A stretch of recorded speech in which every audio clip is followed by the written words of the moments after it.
Kelihatan bahwa kasus ijazah ini akan hilang dan berhenti dengan sendirinya. Berarti harus dicari ke Gunung Kawi kali lah. Iya. Ini bocoran ya. Siapa tahu kita akan melakukan napak tilas Ke Gunung Kawi. ke Gunung Kawi mencari jejak Jokowi. Saya ini bukan mengadu domba ya. Kalau Jokowi kan katanya ke Gunung Kawi. Paranormal Singgih yakin 1000%. Kalau saya kan meyakinkan itu kalau orang itu percaya. Kalau tidak percaya ya mungkin tidak. Tapi untuk saya pribadi terkait masalah ini, ijazahnya mungkin... Saya biasanya pengamat telematika, Mas. Iya. Kalau beliau ini pengamat telepatika. Petugas saja sering memanfaatkan untuk menggunakan petunjuk. Jadi petunjuk. Jadi kalau klinik itu misalnya apa? Nggak ada petunjuk sama. Assalamualaikum warahmatullahi wabarakatuh. Jumpa lagi dengan channel Nafas Pembaharuan. Para sahabat sekalian, Roy Suryo, the king of panci. Makin panik, makin stres, makin frustasi. Karena kabarnya P21 sudah fix dan kasus bersiap naik ke pengadilan. Wow, 12 tahun penjara para sahabat. Siapa yang nggak takut? Makanya Roy ini makin hilang akal. Sampai-sampai melontarkan fitnah-fitnah keji kepada Pak Jokowi. Kalau sebelumnya ia menuding Pak Jokowi pakai pesugihan kodok dan santet, kini Roy Suryo kembali menyebut Pak Jokowi ke Gunung Kawi.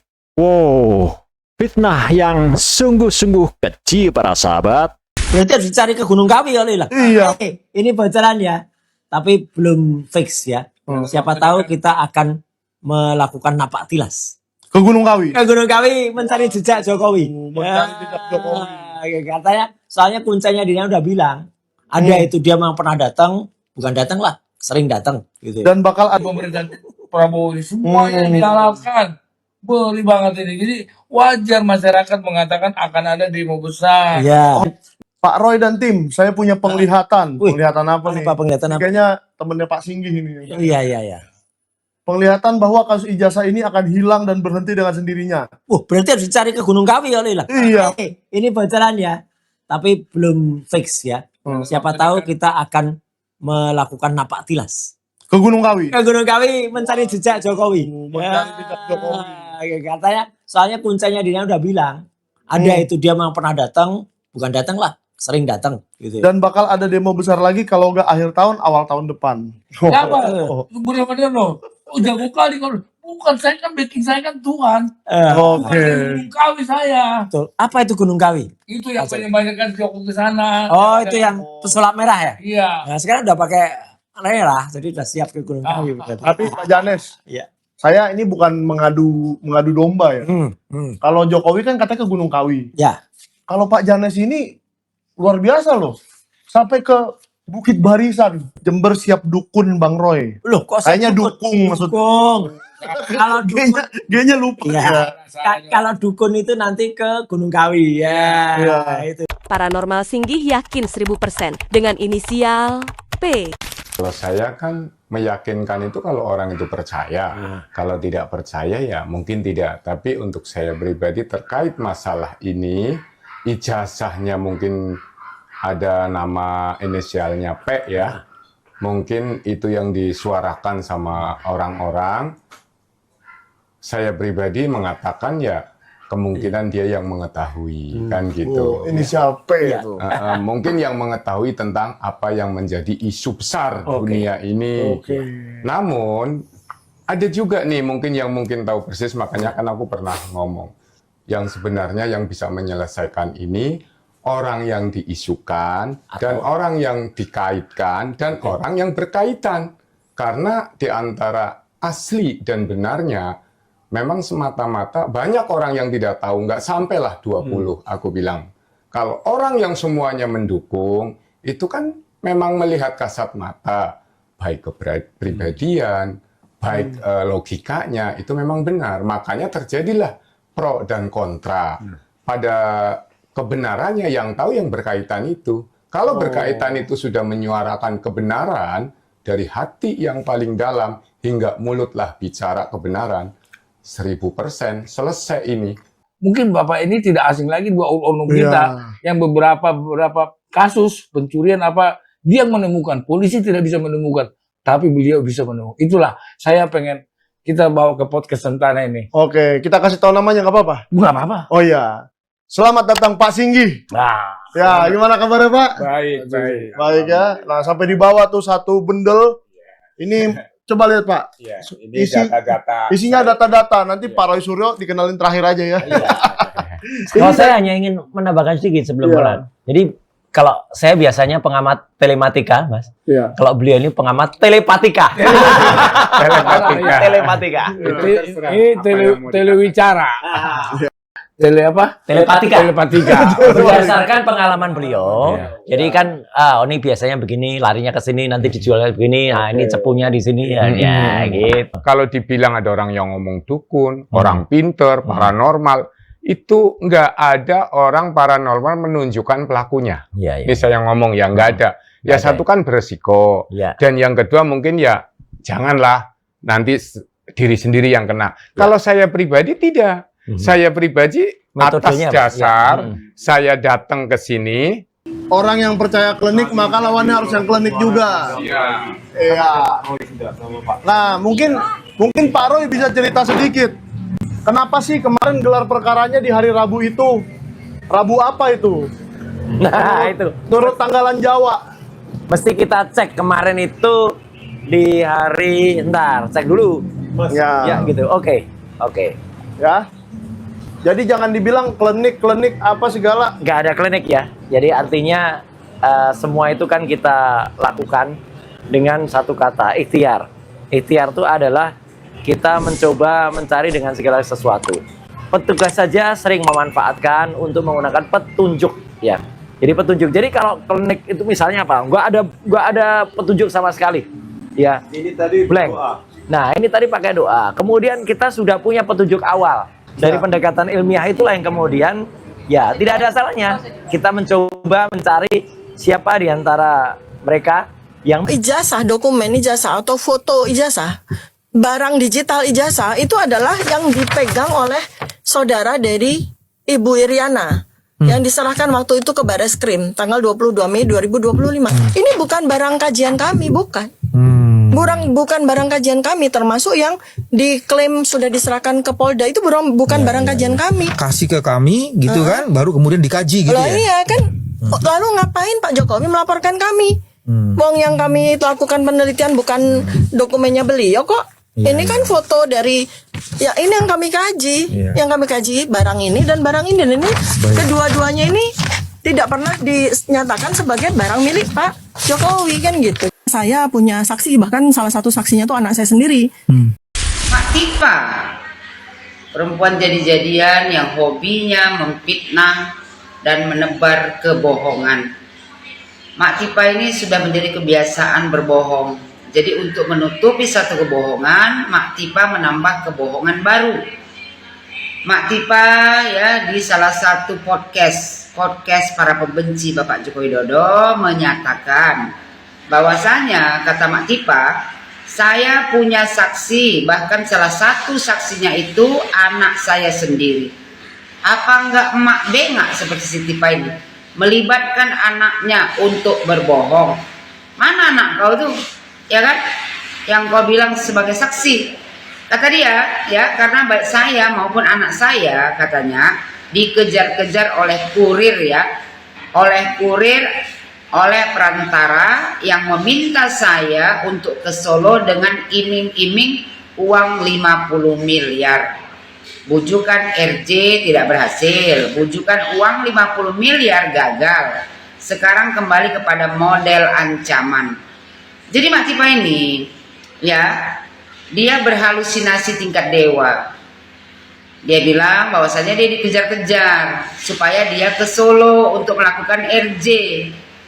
Dan dia mau dikasih uang 50 miliar. Ini adalah perkataan orang yang sudah terganggu jiwanya. Secara akal sehat, ya, si Tipa ini kan tersangka. Bapak Joko Widodo sebagai pelapor. Apakah mungkin pelapor membujuk tersangka, ya untuk melakukan RJ dan dikasih uang 50 miliar. Tipa, kau itu ya kalau berhalusinasi nggak usah ketinggian. Siapa yang mau menyarankan kau RJ dari pihak Pak Jokowi? Habis itu memberikan kau uang 50 miliar. Banyak cantik muka kau, Tipa. Kau itu posisinya tersangka, ya. Jadi nggak usah perasaan seolah-olah kau dikejar-kejar, ya, sama kurir. Berarti kurir itu suruhan Pak Jokowi, ngejar-ngejar kau sama anak kau supaya kau tuh melakukan RJ dan dikasih uang 50 miliar. Bicara itu, Tipa, ya, sesuai logika, masuk ke logika orang. Kau terdakwa, tak perlu Pak Jokowi ya menyuruh kurir untuk mengejar-ngejar kau supaya kau ke Solo lantas melakukan RJ dan dikasih uang 50 miliar. Kalau seandainya Pak Jokowi melakukan itu, ya ngapain Pak Jokowi melaporkan kau? Jadi nggak usah banyak kali perasaan kau, ya. Kalau kau penipu, pembohong, jangan kau bawa-bawa anak kau, kasihan anak kau. Inilah kalau contoh ya, kalau emaknya seorang tukang fitnah dan penipu, anaknya pun dilibatkannya juga. Kita Tipa sebagai seorang emak, ya, sebejat apapun kita jangan menyangkutkan ke anak. Ya, sekali lagi buat kau Tipa, berhentilah berhalusinasi tingkat dewa. Tidak ada orang yang mengejar-ngejar kau supaya kau datang ke Solo minta RJ dan dikasih pula kau lagi uang 50 miliar. Enak kali kau pikir kau siapa? Kau pikir kau ya orang yang paling benar? Kalau kau benar, kamu kan jadi tersangka kau. Joko Widodo, mantan presiden Tipa, tak mungkin Joko Widodo melaporkan kau. Habis itu Pak Jokowi pula yang ngejar-ngejar kau supaya kau datang ke Solo dan minta RJ dikasih lagi uang 50 miliar. Bujukan RJ tidak berhasil, kata dia. Bujukan uang 50 miliar gagal. Sekarang kembali kepada model ancaman. Siapa yang mengancam kau? Kalau kau merasa terancam, ada yang mengancam, kau lapor ke polisi. Bukankah sedikit-sedikit kau lapor polisi? Tersangka berlagak diancam kau. Kebalik otak kau itu. Kau sudah dijadikan tersangka. Tidak mungkin lah ya dari pihak pelapor mengancam kau. Seharusnya logika akal sehatnya, karena kau tersangka, kau yang mengancam pihak pelapor supaya mungkin untuk menarik laporannya. Itu baru betul. Tapi kalau kau tersangka, habis itu merasa diri kau diancam, terus ya merasa diri kau itu suruh datang ke Solo, ya kan, minta RJ, habis itu dikasih lagi ke uang 50 miliar. Apa enggak logika gila namanya itu? Kata Tipa bahwa kalau sampai sidang 709 dokumen ini akan kami tanyakan langsung kepada Pak Joko Widodo. Kau siapa mau menanyakan 709 dokumen?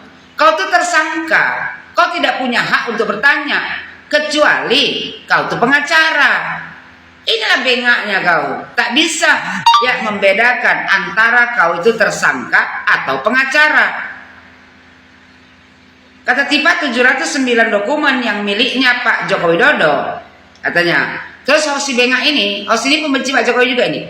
Katanya kan, Dokter Tipa kan nggak lagi ngancam Pak Joko Widodo kan. Maksudnya si Tipa kan nggak lagi ngancam Pak Joko Widodo untuk memaksa Pak Jokowi ya membuktikan 709 dokumen yang ada di Pak, yang miliknya, katanya milik Pak Joko Widodo. Terus kata Tipa, enggak, ini saya menyampaikan sebuah pernyataan secara tegas.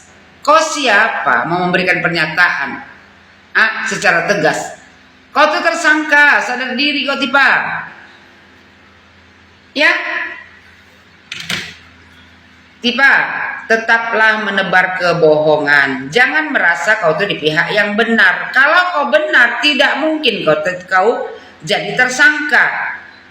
Orang Tipa menjadi tersangka itu ya minimal ada 2 alat bukti, dan kau ini sudah banyak alat bukti, makanya kau bisa dijadikan tersangka. Dan kau nggak usah seolah-olah kau itu duduk di pengadilan nanti sebagai pengacara. Kau akan bertanya kepada Pak Jokowi mengenai 709 dokumen. Kau tuh tidak punya hak untuk itu. Yang nanti ditanya kau, bukan Pak Jokowi. Karena kau yang dilaporkan dan kau sebagai pihak tersangka.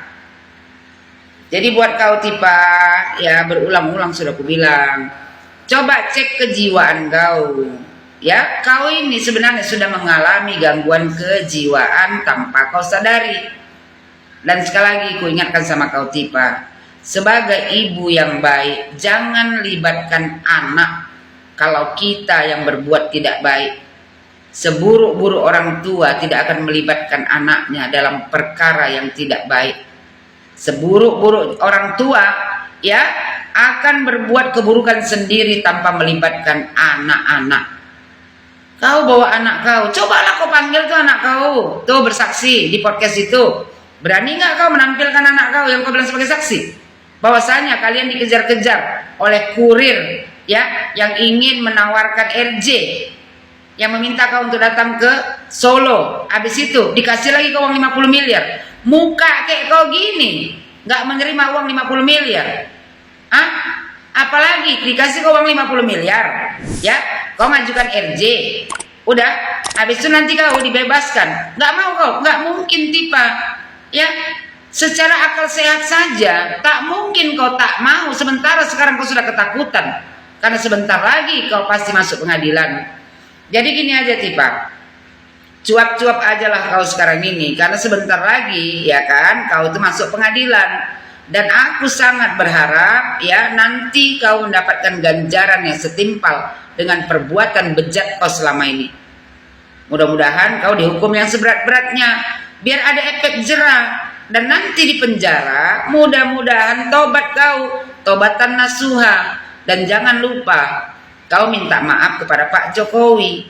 Karena walaupun di dunia kau sudah dihukum karena fitnahan keji kau itu nanti di akhirat kalau kau tidak minta maaf secara langsung kepada Pak Jokowi, akan kau pertanggungjawabkan semua fitnahan kau itu kepada Pak Jokowi dan keluarganya. Terutama ya almarhumah ibunda Bapak Joko Widodo yang sudah kau hina ya tepat di makamnya. Kalau perempuan yang baik Tipa, tidak seperti kau ini. Kau pakaian kau dibungkus ya kan dengan pakaian muslimah, tapi kelakuan kau tidak mencontohkan kau ini seorang muslimah. Makanya aku bilang selalu belajarlah agama, biar kau tahu menjaga lisan ya, biar kau tahu merubah kelakuan. Jadi buat kau Tipa, tetaplah berhalusinasi tingkat dewa, tetaplah bermimpi kalau pihak Pak Jokowi menawarkan kau RJ, mau memberikan kau uang 50 miliar, karena itu hanya ada di dalam angan-angan kau saja. Ya Tipa, sadar kau.